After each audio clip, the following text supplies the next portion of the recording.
Good evening. My name is Nikhila. I'm a dental student. My information about Islam is really less. Whatever I know is because of my friends. My question is, I've read this poster. They say that music and dance is not accepted in Islam. Why is that? I mean, you cannot say it's generally also you can listen to music or singing or dance or whatever. You cannot just say only for Bharatnatyam or for any form of dance you have music. In general music also we have you when you praise God, when you show your emotions. Why is it said that music and dance is not allowed? Sister asked the question that why is it in Islam that music and dance are prohibited? First I'll come to music, then I'll go to the dance. As far as music is concerned, our beloved Prophet Muhammad said that the musical instruments, as a general rule, they are prohibited, except he gave permission for the duff, that is the one-sided open drum, called as duff or duffli. Besides that, the Prophet prohibited because if you analyze, it takes a person away from the remembrance of Allah subhanahu wa ta'ala, from the remembrance of Almighty God. That's the reason when we hear these, film songs, whether it be Hindi, it may be Malayali or Tamil or whatever it is, you find that in these film songs, most of the words that are mentioned, they are far away from reality. The hero tells the heroine, "Main tumhare liye chand tod ke leke aaunga, main tumhare liye sitare tod ke leke aaunga, I'll get the moon for you, I'll get the star for you." We know it's not possible. No man can get the star or the moon for his lover.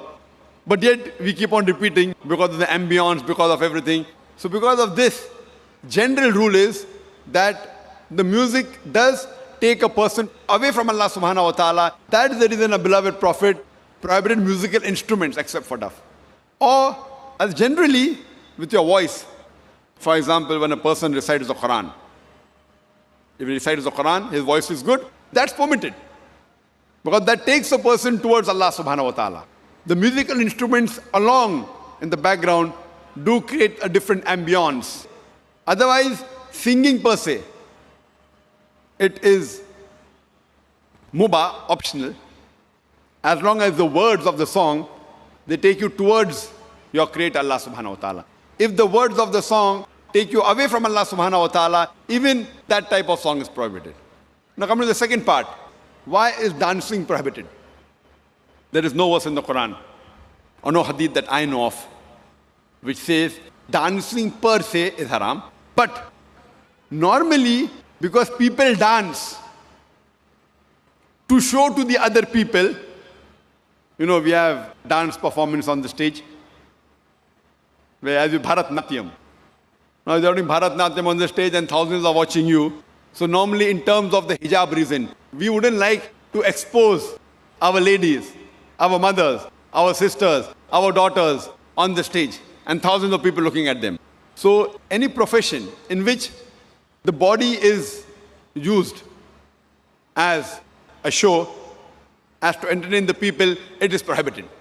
That is the reason dancing in public or dancing in parties where we have opposite sex mixing. Many a time the rules of dancing, they conflict with the rule of the Islamic Sharia.